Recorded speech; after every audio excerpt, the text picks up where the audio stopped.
am here to show you how to make this awesome evil crown. We are starting with some wire, and then I'm taking this Model Magic air dry clay. This stuff is amazing. It's so fun to do when you feel like you want to do a fun project. So yeah, just measure the wire around your head.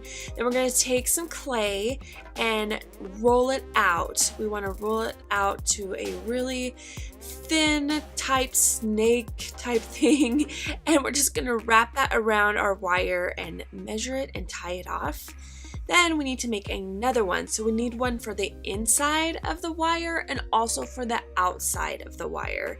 So go ahead and measure that, and then take the other one, wrap it around the outside, and then gently push it and mold it together. I took a spatula and I just went around and smoothed it. Then I wanted to add some detail, so I put kind of a groove on that crown. Next, we're going to make some bolts. So take a small size amount of clay, roll it up into a little ball, and then make, I'd say I probably needed about 8 of them, and then just gently push them into the crown, and just think of like a bolt, like a metal bolt. So take those and just apply those around the crown. Now I'm making some triangular shapes. So you just want to smooth that out, and you want the end part to be flat because we kind of want them to look really 3D. And yeah, so just take your spatula, let that help you, and stick those on. And then of course take that and go all around the crown. These were really fun to make, so, and pretty simple too. Then I just found this in one of my kids' Play-Doh kits. So just take a rolling pin and we're gonna roll out a piece of clay, and then take your spatula and we're gonna make the smaller triangle shapes. So you kind of want a long side, and then you want one of the 3 sides to be longer on the pointed side, and then one to be short, if that makes sense. So just do that, and then gently put it on top of the clay and use that for your pattern. Now, you guys have probably maybe have seen this crown before. I pulled inspiration from the Huntsman, the evil queen off of the Huntsman. I really loved her crown, and I kind of wanted mine to look like that. So, but yeah, just look for a good reference photo, and you know, that's the awesome thing about creating. You can make it look however you want. You could, you know, it's great. So anyways, taking parchment paper, I'm just gonna lay this on a cookie sheet and lay them flat just so that they'll air dry easier. And I wanted that parchment paper on there just to make sure they wouldn't stick to that cookie sheet. Then I'm taking a bigger rolling pin and rolling out a bigger piece of clay for the bigger triangular shapes. So just go ahead and cut those out, and then use that for your pattern and make some more. I probably used, I'd say of the smaller ones, like 10 to 12, and also the bigger ones, 10 to 12 triangles. So you'll just have to kind of figure that out and how big you want your crown to be. Then we're just gonna let those air dry. Mine took about 2 days, so over 2 nights to air dry. They were still a little soft to touch, but they were dry. So yeah, so we're gonna take them and now we're going to glue them together. So I just used hot glue.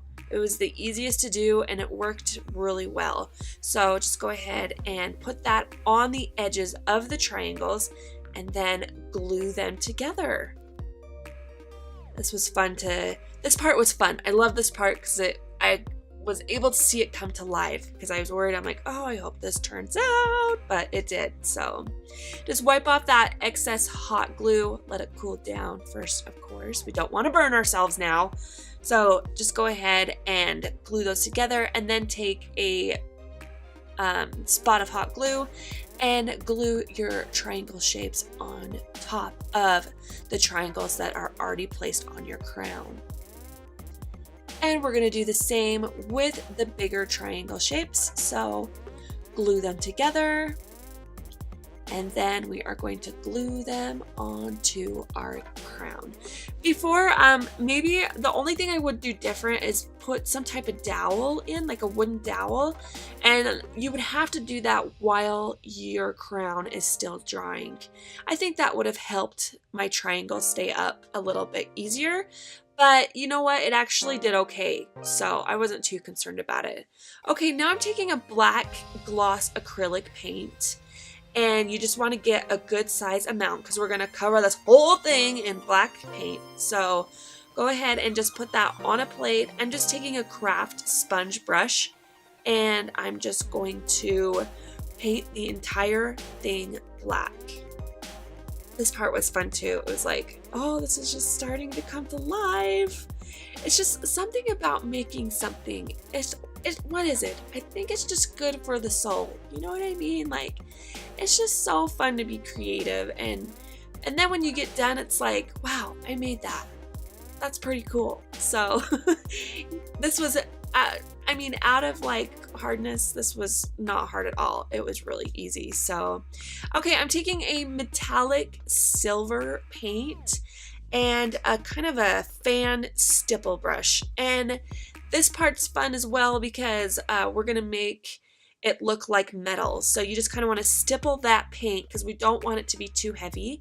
And I'm just going in my highlighted areas because I really want the highlight to stick out. That just makes it look even more realistic. So take that, and then you want to create some lines and some metal type texture.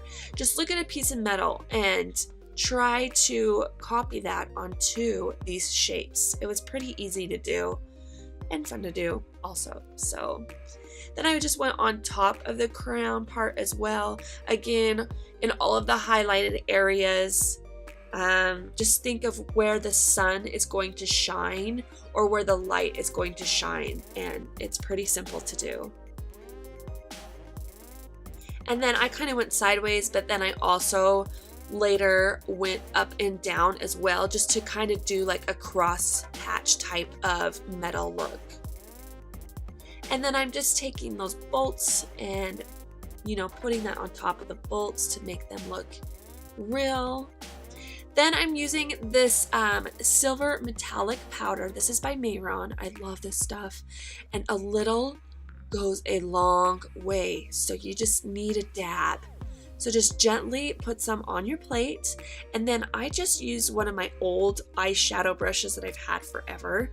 And you're just going to gently tap that in your powder, and make sure you tap off the excess because you guys, this stuff is pigmented, okay? Like, you hardly don't need any. So again, we're just gonna go in the highlighted areas, and this stuff is really shiny. I mean, this is basically, we're putting on pure silver. So I thought I was going to have to spray some type of sealer on here, but the texture of this clay and with the paint on, it was kind of like sticky. Not too sticky, but sticky. And so I was surprised. It stuck on there really well. So I didn't have to put on any type of clear gloss, spray paint sealer or anything. So yeah, it turned out great. So just go in all your highlighted areas. And this part was just so fun because it was starting to look like real metal. Like, it was like, oh my gosh, is this clay? Because it doesn't look like clay, y'all. So there you have it. It's all done. This was the perfect accessory for my queen. So yes, if you don't know, I did this for my NYX Top 30 look. Please vote for me. Please, please, I need your help. You can vote 3 times a day. The link will be in the description box. And also, please watch my entry and how I created this beautiful wicked queen, and see if you like the story. Find out why she is evil. Anyways, thanks for watching, guys. We'll see you next time. Bye!